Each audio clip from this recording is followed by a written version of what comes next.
good evening, and welcome to the North Andover Special Education Parent Advisory Council meeting. Today is Monday, May 18th, 2025, and I call this meeting to order. We'll allow for a public comment if anyone has one.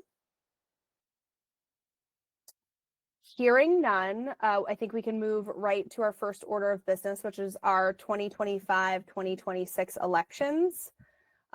We have several positions that we are on our executive committee. So we'll start by, I'll just list them out, and then we'll take a vote for each item.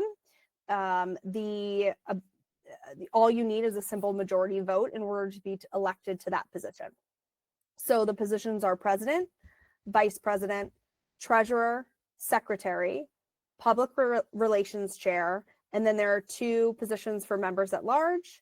We also have positions for school liaisons. Those do not need to be elected at our May meeting. They can be appointed at any time by the board. So we will start with president. Because I am going to be running for this position, I would just ask Lauren to take over this piece of the elections. Lauren, go ahead. Oh man, you're gonna put me on the spot with remembering rules now, okay? Like, it's not my forte. Do we need a motion to suspend the rules for? Yeah, okay. Does someone make that motion, or can I make it, Sasha? Yeah, that's fine. Okay, I make a motion to suspend the rules to allow Sasha Weinrich to run for president for a technical second year. I second it. I third it. Do we have to? I third it. All right. So thank you. And then we can elect the position of president. Okay, I nominate Sasha Weinrich for president. I second. I third. That's our majority. Yeah. That's majority right there. Thank you very much. So now we'll take the position of vice president. Do I have a nomination for vice president? I nominate Lauren Stedman. Do I have a second? I second. All those in favor, just raise Who your hand. seconded it? Hold on. Megan. Meg? O'Neill. Okay. All those in favor? Aye. All right. Thank you so much. Lauren, thank you for serving as vice president. Again, we appreciate you. The next position is the position of treasurer. Do I have a nomination? I nominate Stephanie Trammell. Do I have a second? Second. All those in favor? Aye. All right. Stephanie, welcome. Thank you so much. All right, we'll now move on to a position of secretary. Do I have a nomination? I nominate Zora Warren. Do I have a second? I second it. All those in favor? Aye. Great. Thank you. Thank you, Zora, for serving as secretary. The next in our list here is public relations chair. Do I have a nomination? I nominate Meg O'Neill. Do I have a second? I second. Who seconded it? Sheena. Gina. Awesome. Mm-hmm. All those in favor? Raise your hands. Show of hands. Great. All right. Thank you so much, Megan. It was a unanimous vote. All right. We will move to our member at large position. Do I have a nomination? I nominate Sheena. Do I have a second? Second. All those in favor? All right, Sheena, thank you so much for serving in. We appreciate you. So that looks like we have concluded our elections for the 2025-2026 year. Thank you all for serving. We appreciate you immensely. Stephanie, we're so excited for you to join us. And one thing that we will discuss probably at a future meeting is just the position of school liaisons. So, what do we want that position to look like, if we want it to evolve at all? And we probably should kind of reach out. Maybe it's something, Lynn, is that something we could work with you on to put perhaps in a newsletter that the district puts out, that we're looking for new school liaison positions? That would be wonderful. Great. All right. Excellent. Thank you. All right. And the next order of business is our update from Lynn. Okay, I'm just gonna apologize. See, I did. It's the dogs.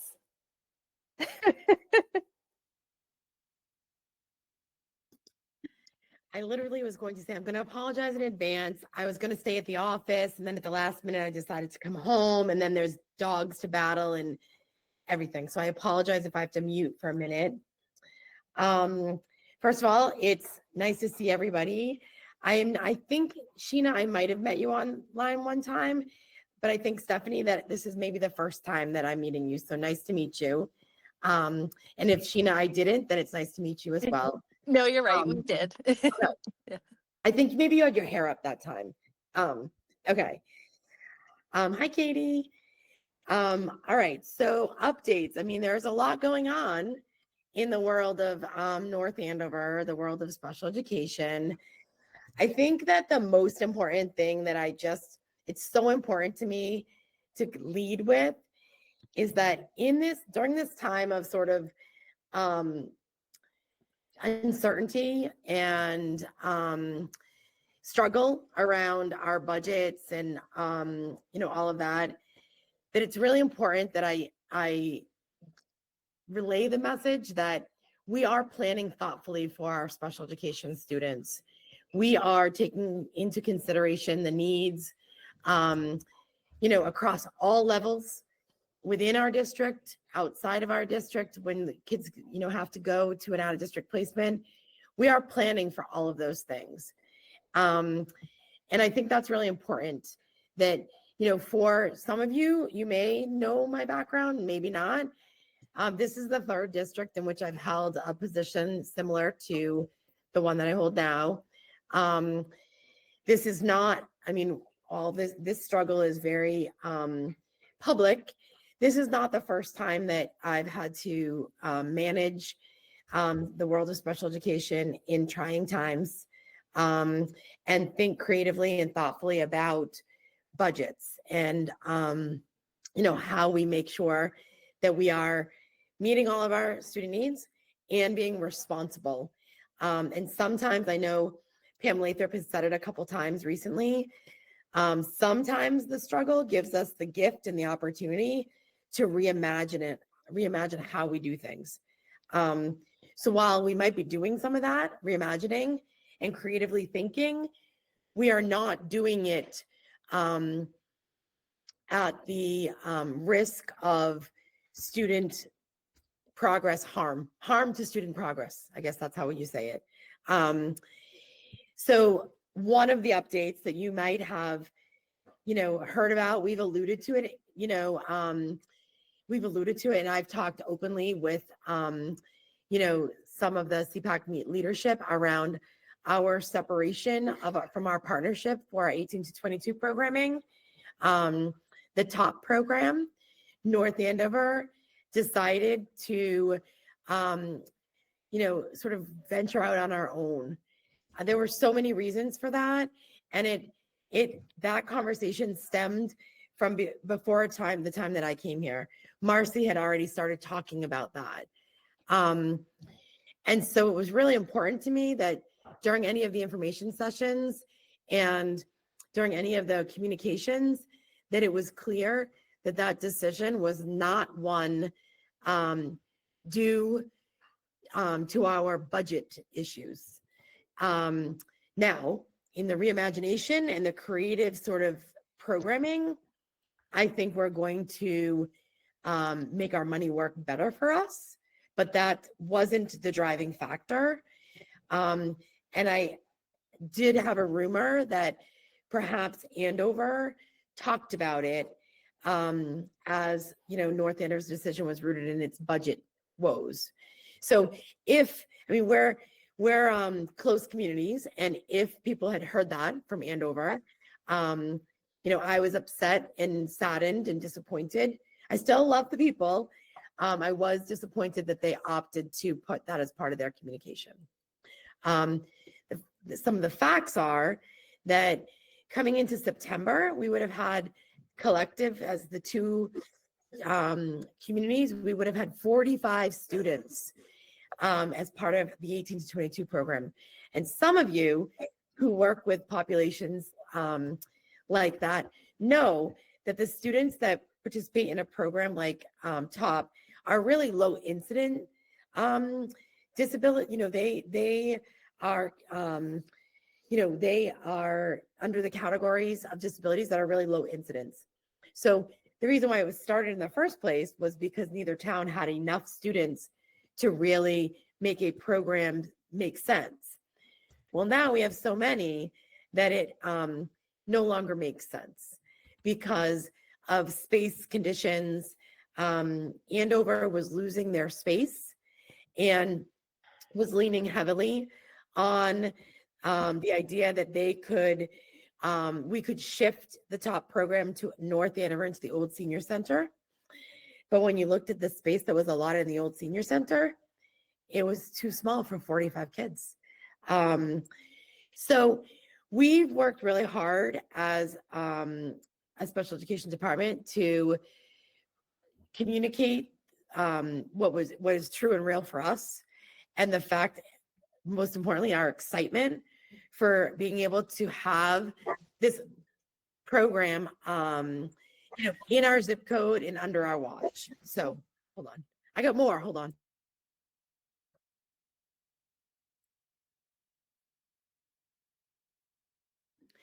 So thank you, sorry. So I did want to talk about that. It's super exciting. Lindsay Chatterton is our out of district coordinator. She is also the ETL and sort of the point person for our 18 to 22 program, which will be renamed. We are going to work on that as a special project this summer with the students who are a part of that program and come up with something that really fits the personality, the style, and the mission and the goals of the program. So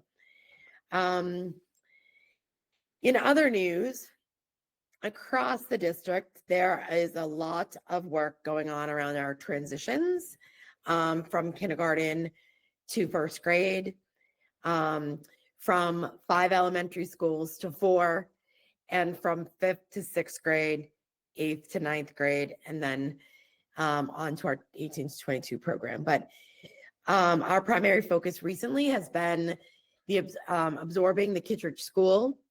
There have been hours and hours and hours of discussions around how we can do that effectively. We've been very careful with placement of students. Every single one of the special education students at the Kittredge School has been sort of, seen, valued, named, and discussed around why they were going to be placed where in one of the other schools. So it's been a lot of detailed hand scheduling, and that's okay. It's a good exercise. We have now looked at our caseloads across the elementary schools because we want to place the positions that are coming from the Kittredge School as special education positions into schools that need the most help for the service provision. And as people who may be on here who are educators know that doesn't always mean the most amount of kids need the most amount of positions to go with them. So we've been looking at all of that, and we're not finished. We are also looking at, what the minutes look like. So for teaching minutes, in push in, pull out, for TA minutes, push in, for related services. And, so special education teachers are going to know definitively where they are assigned next year, on or around June 1st. That was sort of the promise. Now, that actually means that in all of the special education personnel got a letter saying that is all of the teaching staff. That is not just the Kittredge staff, meaning We need to place people where there are needs across the district. So there could be some new faces in different schools starting in the fall. The TAs from Kittredge are very anxious to know where they will be placed next year. And I have talked with the union leadership for the TAs to have them understand that as soon as we can comfortably know where they are needed, we will absolutely tell them. We're not waiting by contract each year. The TAs do not need to be told where they are going to be assigned until June 15th. This year that falls on a Sunday, so that would be June 13th. That's every year, but most years there's a good chance that you are placed in the same position that you had been the year before. That will not be the case this year due to the disbursement of our students and the needs across the district. I said to them, we will do that as soon as possible. I'm not going to wait to the 13th just because we can. As soon as we know, we will tell you. They really are anxious and they like to know now. And I said, we are not ready to tell you now. We are not. We are almost there. We are not there yet. 2 Mondays ago, the ETLs for the elementary school and I met for 4 hours. And that was probably the 3rd meeting that we've had of that magnitude. We are meeting again this Wednesday for a few hours, and maybe we'll be closer to that finish line. But we've talked about in the elementary schools, I've talked with principals, I've walked hallways for room sizes. I've met with teachers, I've met with TAs, I've met with speech people. I've done surveys for the TAs. I've done informal outreach to the special education teachers about their preferences. And we're really gathering all that information to make some informed choices. So there's a lot of planning that's gone into these particular moves, which is sort of in opposition to things that again, going with transparent communication with what people are posting or maybe saying, at, in whatever venue that they have the opportunity to say. So we've done a lot of planning. And so we'll continue.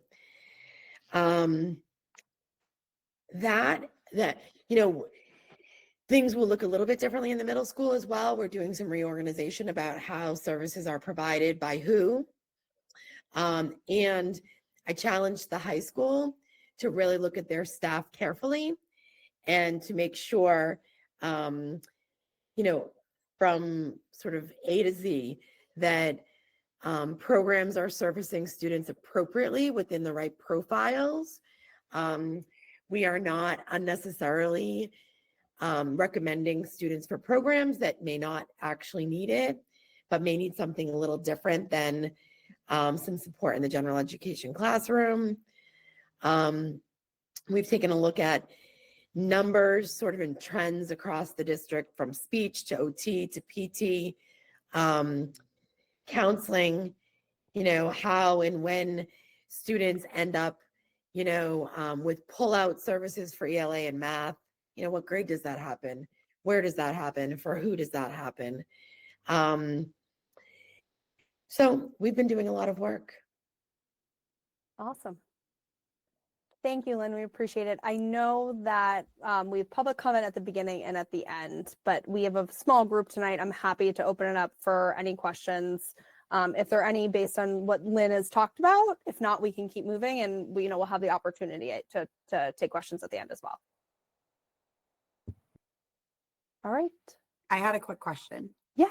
Oh, thank you, Lynn. That was really helpful information. I'm just wondering, my son's in preschool right now, and we were district for Kittredge. So I'm wondering, is this type of planning going to take place like every year for the students that would have gone to Kittredge to figure out what school they'll go to? Could that change year to year, or should I just kind of rely on where my neighborhood is district now?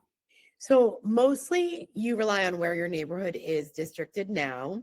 That will change, of course, in the future when there's a new Kittredge school. And then those districts will change again.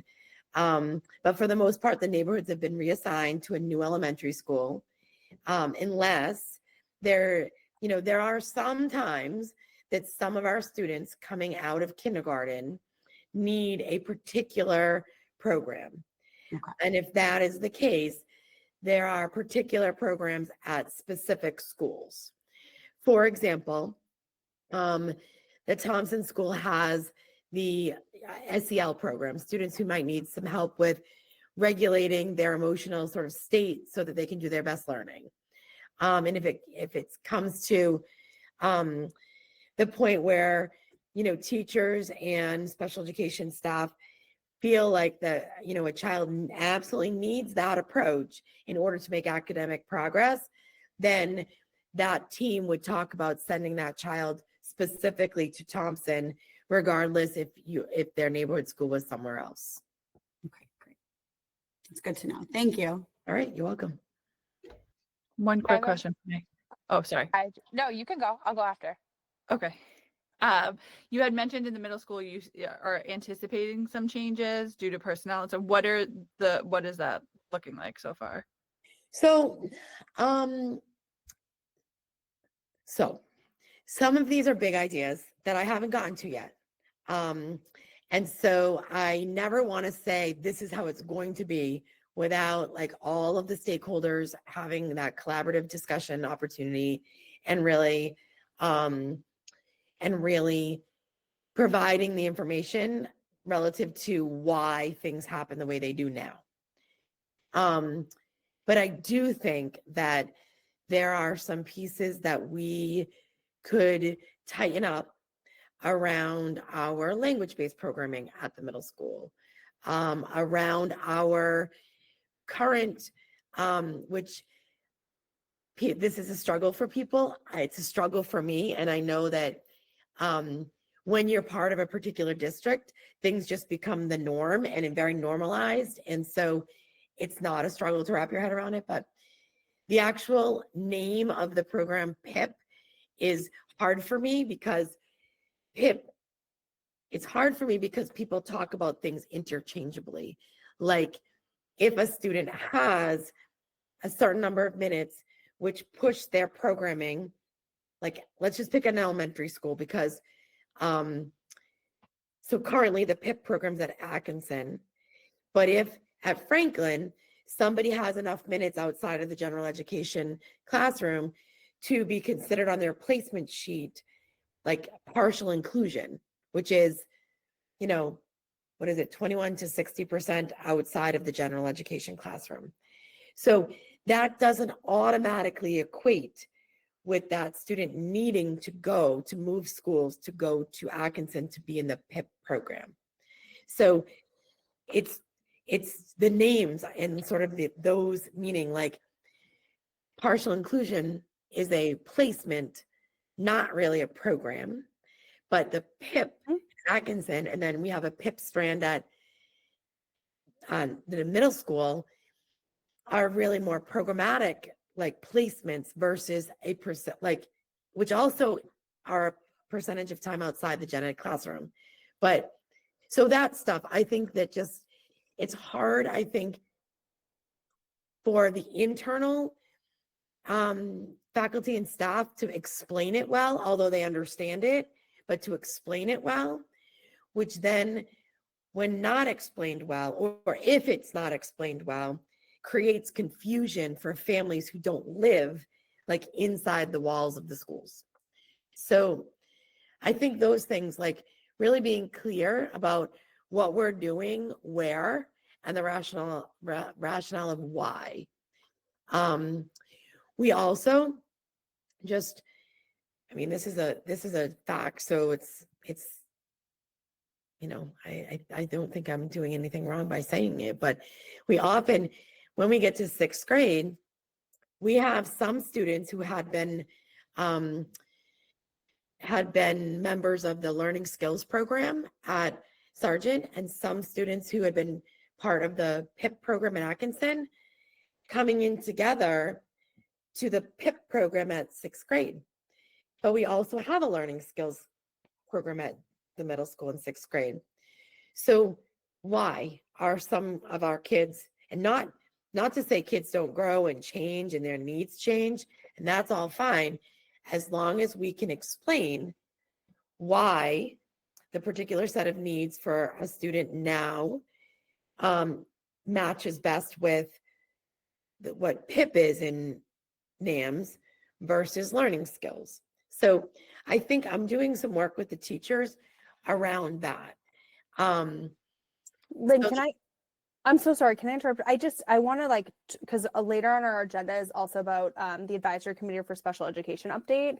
And a lot of what Lynn is talking about is really that work is happening in our advisory committee for special education. So one of the main things that we're reviewing and talking about as a group, and then we'll broaden to different stakeholders who want to be part of these kind of subgroups within a subgroup, is what programs exist in this district. What are the program descriptions? What is the eligibility criteria? Why would a child or why would a student be recommended to go into that program versus another program? And I think what we're finding is perhaps there is some overlap, and we want to make sure that everyone is very clear on those descriptions and why a child is recommended for one, not the other, and have that clearly, I think, documented. Is that the right way to talk about it, Lynn? So that's something that some of the CPAC folks like Lauren and Zora and I are working on as part of ACE with Lynn, with Kristen Ando, Ed Moskovich, and Joe Hicks right now, and are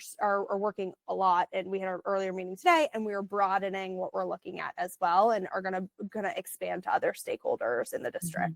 So I didn't mean to interrupt you, but we will talk about that a little bit too. So I think Just one question on the heels of that though.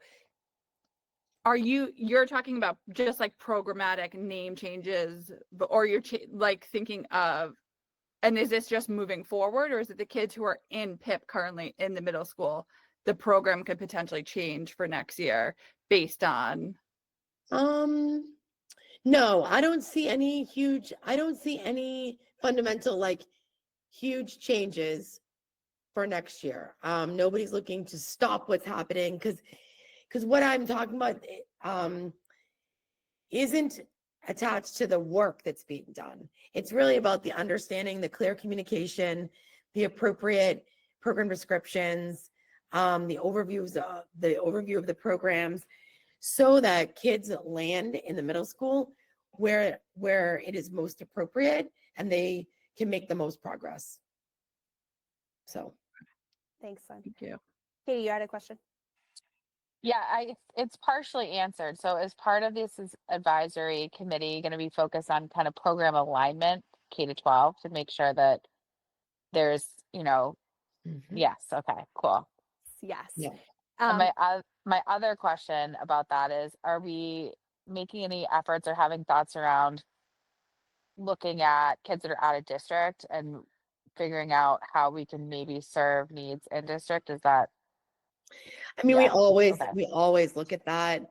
I think that there needs to be some levels built, first around some consistency around your people, like who's doing that work, so that we have the trust built.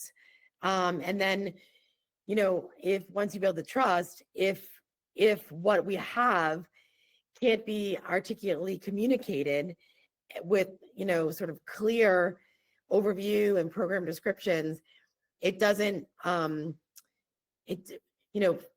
don't know that families would trust sort of that transition back. So, I mean, that's always something that we're looking at. I mean, we actually have had a couple, and this is something that you do find, that once kids hit high school, they really are part of the driving force to try to return to district. And so we have had a couple of kids come back this year, which has been great. So yes, I mean, I think the short answer is yes, we're always looking at that. The longer answer is that we have some foundational work to do before there's tons of confidence that we are, once you come back, we got you until you graduate or turn 22. And we can talk more about that specifically. And I think because we are a small group tonight, we can ask, if there's some more questions that come up for that, we can certainly address them. Okay, if there's nothing else just for Lynn for this section, I'll move to old business. The first being approval of meeting minutes. And I do believe that we have not, and that is on me administratively, have circulated our November and March minutes. So as soon as we do that, I will keep it on the agenda so that next meeting we can do that as a housekeeping measure. I'm not super concerned about it, but we'll keep that on. We'll move that to the next meeting. The next item for old business is square access and funding SOP. So I just wanted to give everyone an update. Superintendent Lathrop and Lynn have been excellent in kind of taking this from the town side. So just as a refresher, we have been asking for quite some time for a mechanism to receive funds online so that we can fundraise appropriately. It has been a significant hindrance to our fundraising capabilities to not be able to take online payment. There are too many restrictions around Venmo and tax implications for someone to use their private Venmo for anyone on the board to feel comfortable to do that. So we are actively working with the district to be able to use their online payment platform and then to create an appropriate standard operating procedure going forward so that we comply with all municipal finance law and that there's no problem with that. Currently, the way our funds are held is we are like an activity account. So any funds that are raised through this platform would also be held there like in the activity account. And then separate and distinct from that, any funds that were perhaps a line item in the budget for SEPAC,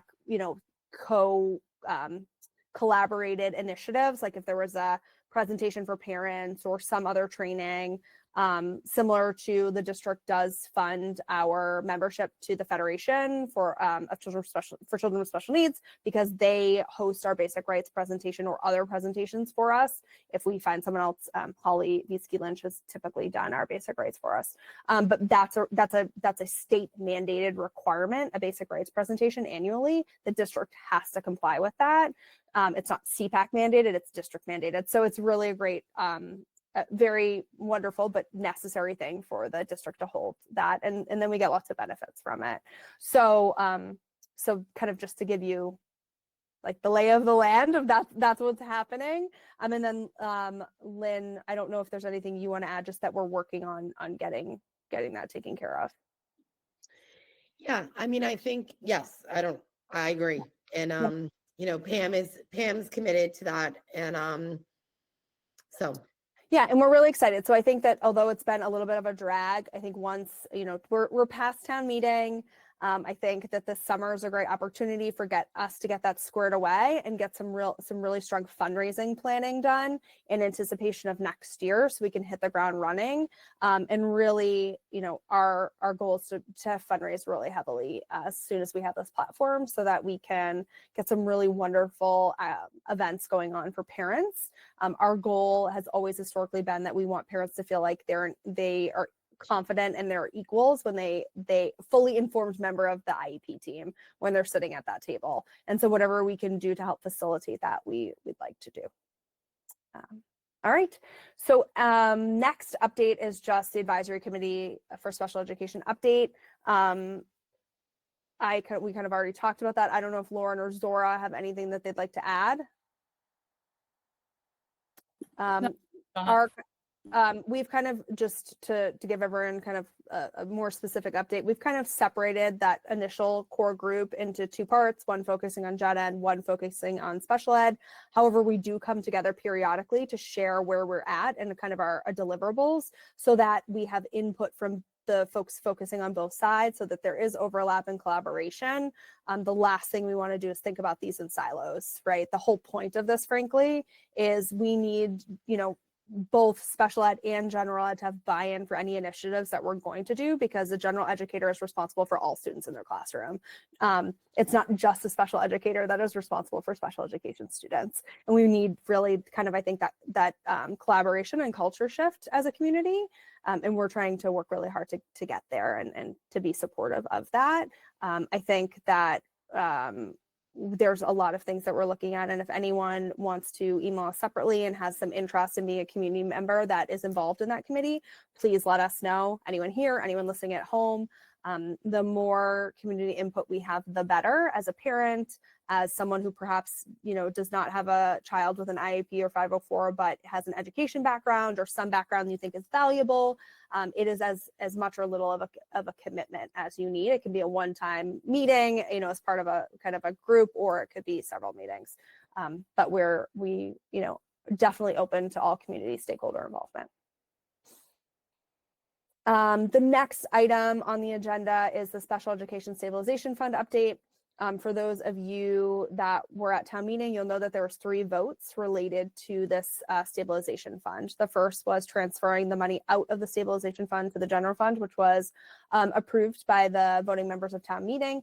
That was great. We needed that money in the general fund to make sure that we didn't end the school year the fiscal year in a deficit. The next one was to close the Special Education Stabilization Fund. SEPAC recommended voting favorably on that. Frankly, leaving it open with no dollars in it has no impact.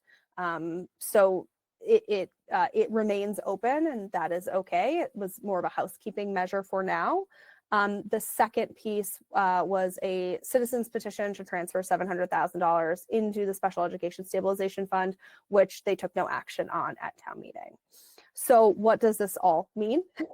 What it means is that the Select Board and the Finance Committee have changed their financial reserve policies to allow for an earmark of $250,000 per year, which is more than the Special Education Stabilization Fund allowed, to be used for special education needs that were unanticipated when the budget was created in that fiscal year. So that's really good for special education, for the department, and for students. It also allows it to be used not just on out-of-district tuition or transportation. It can be used on anything that is required that was unanticipated. Why, for me, and I think for the rest of the folks on this call, it's really important, is that as we work towards an MTSS model, which was recommended by Urban Collaborative, and as we work towards a better district, it allows us to keep students in our district and still accommodate their needs. So there's funding available. For example, if you just need perhaps a one-on-one support for that student, or additional items that would allow them to remain in their home district, we now have that opportunity instead of having to go directly out of district to service that student, if that was the only funding available, for example. Obviously, all student needs are individualized. It's the point of an IEP. We don't know what will happen, but I think that was an important distinction for SEPAC. Any other comments or questions about the Special Education Stabilization Fund? I know it can be a little tricky. Okay.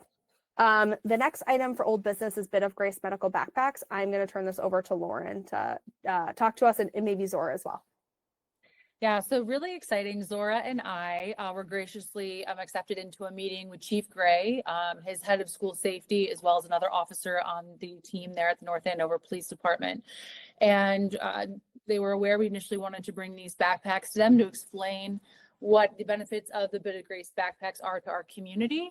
And when I tell you all on this call how immensely pleasantly, and I hate to say surprised, but they were so overwhelmingly accepting and wanting to be a part of this initiative without hesitation. Actually, I think he saw it on my face, and Zora can attest to this. He was like, "Did you think I was going to resist this or something?" And I said, "Right." Just the fact that they were so open and so willing to make it happen for us, so that our community has these backpacks in their patrol cars, so that if any of our children or elderly are out there and need this as a form of reset regulation, they have access to it in a way of communicate for our non-speakers.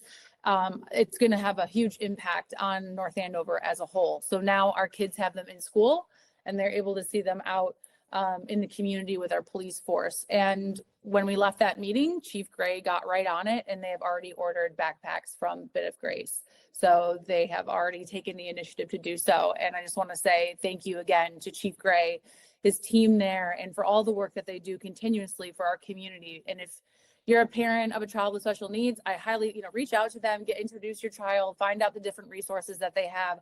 Wonderful, wonderful people there with just engaging and warm personalities. And as a parent of children who do not speak, I can tell you that I feel that much better about the fact that these people are here for us in our community. So I just wanted to say thank you to them.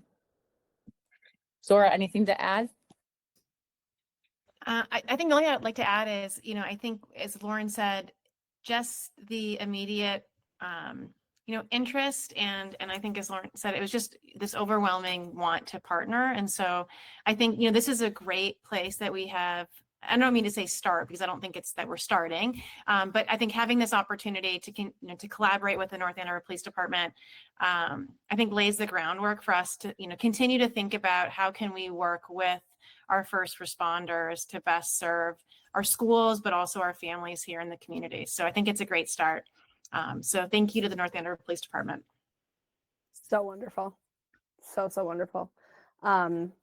And I think to give Lauren and Zora some credit too, they're not stopping here.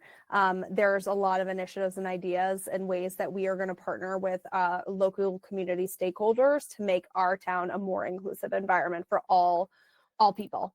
And so if you are excited about that, if you're listening and you want to get involved, please reach out. But there is a lot that we have planned and we are going to be spending this summer working on those plans so we can execute next year. But these are really wonderful things. So really excited. Thank you again. I feel very lucky to work with such amazing people. So thank you. All right, new business. We have an update, the account balance and kind of available cash, and then we're gonna kind of pivot or talk about what we need some dollars potentially for, and kind of have that conversation as well. So Zora, do you want me to take this? Okay, so we currently have a balance of $5,403.26 in our SEPAC activity account. I do know that we have encumbrances of anywhere. I kind of frankly didn't have time to actually stick it in an Excel spreadsheet and calculate everything, but probably between $2,500 and $3,000 of several years of administrative expenses that do need to get paid off. And then we have the balance after that. So I know Lauren or Zora, did you want to kind of talk a little bit? The next item is Special Olympics. So this is Special Olympics and funding related. So Lauren, do you want to? Yeah, let's have, like Lynn said, let's have some transparency behind Special Olympics. So Special Olympics was previously run by Kara Higgins, who did it solely by herself for the last 10 years. Kara has since moved away from the area, and I didn't want to see this day go away because for some kiddos, this is kind of their exposure to athletics, being on a field with a team or competing independently, and it's a chance for families to get together. So SEPAC decided to rally around it. Zora and myself are heading it with two other wonderful counterparts at Andover SEPAC. And we've been working very, very, very diligently to make improvements where we can to continue the fundraising. So for those that do not know, this comes a lot on donations and us reaching out to community businesses such as Whole Foods, who donates all the fresh produce and bottles of water, Stashi's, who graciously donates pizzas. There's so many wonderful business partners that we are involved with. However, throughout the last 10 years since these games have been running, Special Olympics was supporting this event through their own dollars with supplying some of the monies for volunteer shirts and for the food, towards paying Stashi's for some of this. And just a matter of a few weeks ago, Zora and I were made aware after probing that they were no longer going to be supporting us in any way monetarily. Mind you, this is 3 weeks before the game, and not allowing us to fundraise, which is the key part in this. So when I pushed back and said, okay, so can I fundraise for these dollars that we're going to need now to compensate for that you're not going to give us? I was told no, because it's associated with their name, it's associated with their logo. So you can't kind of go out and say, oh, run a campaign using anything to do with them, right? So Zora, myself, and our counterparts in Andover, they have went out into the community and tried to work with colleagues, business people that they know, to explain the situation and see if we could get dollars donated towards, again, shirts. Because while shirts sound kind of like maybe a nice to have, when you're working with this community, it's a real liability and risk not to have people identified on a playing field who are assisting children, adults, and so on and so forth, even just for medical, right? Or something happens, you want to find a point person to go to, right? They need to be easily identified. And that kind of was what the pushback we got was, well, then don't have volunteer shirts, don't have these things the day of. And that just was not acceptable to us as a board that was directing the event. So one of the things, after, again, reaching out to some businesses and doing it the best way we could without infringing upon their rule of no fundraising, we may have some dollars that we will need to solicit to pay for the remainder of these shirts. And then when I reached out to the person who's making the merch, I will say he also gave me a discount as well on top of these shirts. And he's also doing the order very last minute, because again, these used to come from Special Olympics themselves. So I want everyone to know that when we say we may have to dip into our SEPAC or work with the district on collaboratively coming up with, between Andover and North Andover, this is a split cost, that we have truly done our due diligence here to hit the ground hard to compensate and make up for this lack of funding from Special Olympics. It's not easy for any of us right now to ask anyone for dollars, as we know how that conversation has gone, and from our own ability as a SEPAC not to do funding, because we don't have the resources to put those funds into an account and receive the funds from others. So that is something that Zora and I are working through. I would wish I could give you an exact dollar amount right now, but as we're still sourcing the funds, my guess is it could be anywhere from 500 possibly to 1,000. I'm hoping it's on that lower end. It's more like maybe 500. But again, we're trying to mitigate the best that we can. We just might need support from CPAC or from Lynn and the special ed, from Pam in that regard, from the district. But this is not something that we were planning for in our partnership, and has honestly forced our hand to also look at what that looks like in the future between our districts and Special Olympics, as it's just not. We can hold a game independently. We've had ideas around field days and making them more inclusive. Holding that way, we could do any sort of fundraising we want. We could really have our way with the event. Shirts are already covered through the schools. They're already doing that. So, as a CPAC, these are things that we need to talk about, what we see in the future as more inclusive events, and maybe not doing this one day for these kiddos and making it something that they can integrate with their peers, and finding a way to also work in our kiddos that are at home that get invited to these games, because I realize there's some who are getting home services that get invited to Special Olympics. So how do we work them in with their peers at an appropriate school? Other than that, though, Special Olympics update as far as the planning is going very well. We are working very hard to make sure that this year, again, is everything for the kids and their families. And we have new donors that have donated things like balloons and just various things to make the day extra special for families. So I hope that if you guys have a chance, if you haven't signed up yet to volunteer, you can go to the link on our Facebook page that Meg so graciously posted.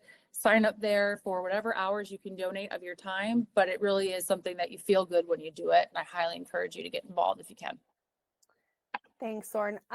So, we don't necessarily need to take a vote, but I do think that it would be great. I would propose that, obviously, if there's funding available, we'll speak to Lynn off this call and have that conversation with the district, potentially if there's other monies available.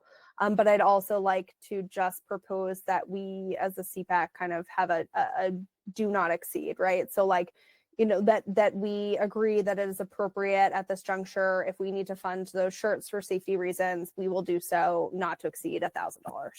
I think that's, or whatever else Lauren and Zora need to get this over the finish line. I think it's an amazing thing that they're doing. And that would be my proposal. How's that? Makes sense? Everyone agree? Generally, we don't need to take a formal vote, but all right. So that would be my recommendation. Thank you, everyone, again. So June 3rd, rain date, June 6th. So just to be clear, So we, a do not exceed, I think what we're saying is a do not exceed $1,000. I just want to be really clear. And is that what we're saying? Correct. Okay. Yep. Zora's taking diligent and amazing notes. I know. Yes. So, awesome. So June 3rd, rain date June 6th at Andover, not North Andover this year. We alternate years. And then I'm really excited for what I think probably Zora and Lauren are going to put together this year and next year as well. So any questions about Special Olympics? Comments? No. Okay, the next item on new business is fundraising efforts and planning. One of the things on here is just the Pablo's fundraiser. I think that I have heard wonderful things. I think Thompson recently did a fundraiser there and it was quite successful. I don't know about you, but I love Pablo's. So I think that is something we probably could still have happen, especially with the end of year craziness. It's an amazing in and out, grab some food on a night when you're super busy. So I think, we do need to reach out to them. I can certainly do that. And then I just put other ideas on here. So we're going to be doing some planning this summer, certainly. But if there is anything else that folks have been thinking about or programming that you're really interested in, you can email us hello@northandoversepac.com or shoot us a message on Facebook. That's great. Things that perhaps if you're a parent and you're saying, I wish I knew this, or I wish I knew, I saw this, or I had someone to talk to about this. That would be great. And we also, we've had some requests for like not even play groups. So even for older kids, what can we do? How to get them to meet together? We are really open to that. We are also just a small group of folks. So if that's something you feel like it would be great for your kiddo, we would love for you to join us and help facilitate that. We will support you. We will advertise for you. We will give you feedback on your ideas and work collaboratively with you. It just is a little challenging sometimes if there's a request, but then one of us has to physically plan and be there. That can be hard sometimes. So I'm putting that out there, not that we're opposed to it. We'd love to do that, but it is a little challenging. So if someone has some ideas, we will support you and help you with that, but we'd love for you to also spearhead it. That would be super helpful and appreciated. Also, but don't let that be a deterrent. But I just kind of wanted to throw that out there because sometimes I think, we wish we could do more than we do. And it does get challenging from a time perspective. Any questions, comments about planning, fundraising? Okay. We are ahead of schedule, which is great. The next item is the president's report. I feel like I've talked this entire meeting, so I don't need to talk anymore. So I think we can move on. We can open up to public comment if there is a second one. We've been pretty open this whole meeting, but if anyone has anything unrelated to, what we've talked about, they'd like to bring up or have questions, now is your time. One thing, I was at the school council meeting at the ABCC that Tiffany I talked to, and Dr. Goddard said I'd come back to this group. And for anybody that's watching or sees this later, please feel free to email me or email at the hello@North Andover SEPAC. There was the survey that went out, the SEL survey to parents. I know Stephanie on this call, you would have received it.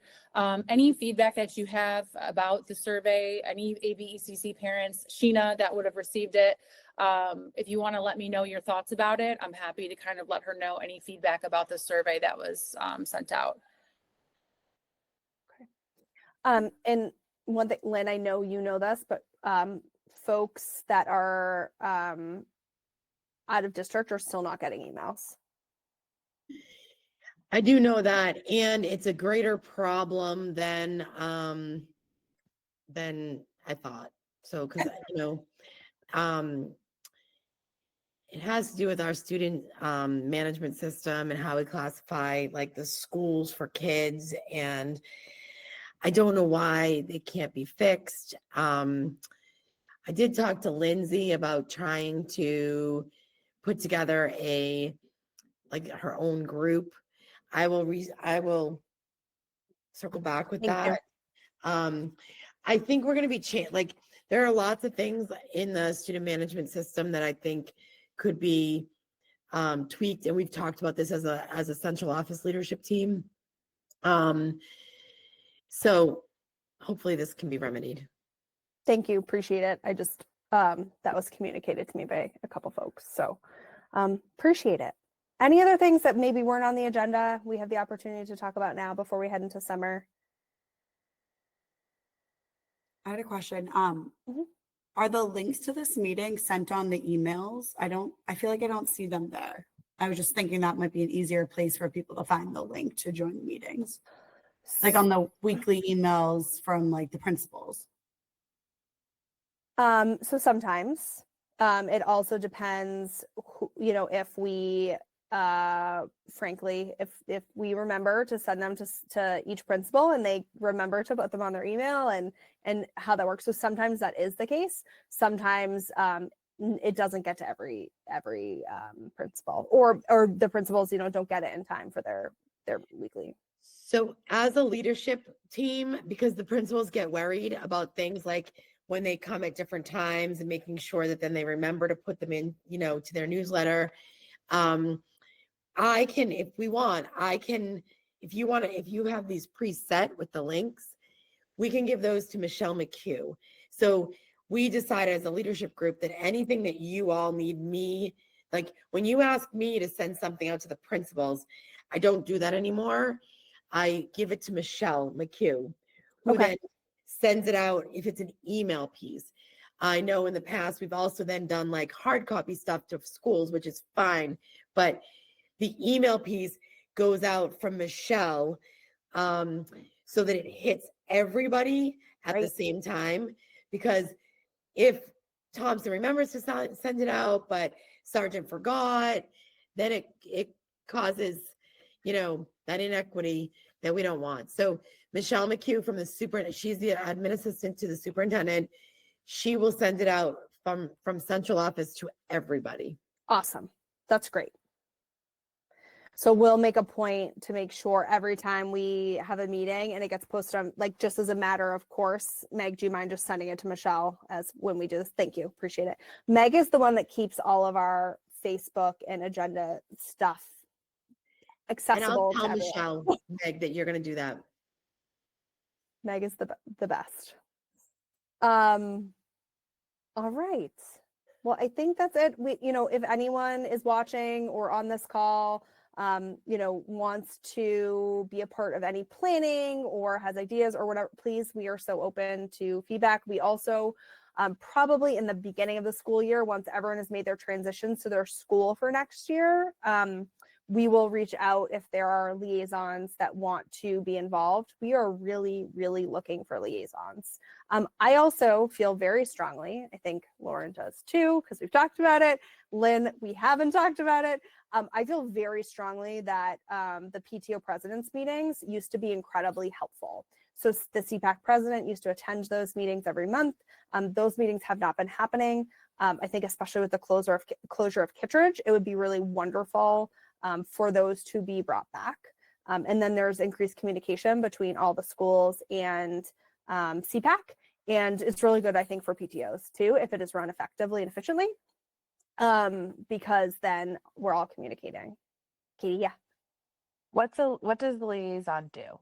Is that like, Yeah, so so I can read it. The positions are not members of the executive committee, but at any time, if there's, we can appoint them. They attend PTO and other school-based meetings to communicate CPAC happenings to PTOs and school-based parent groups.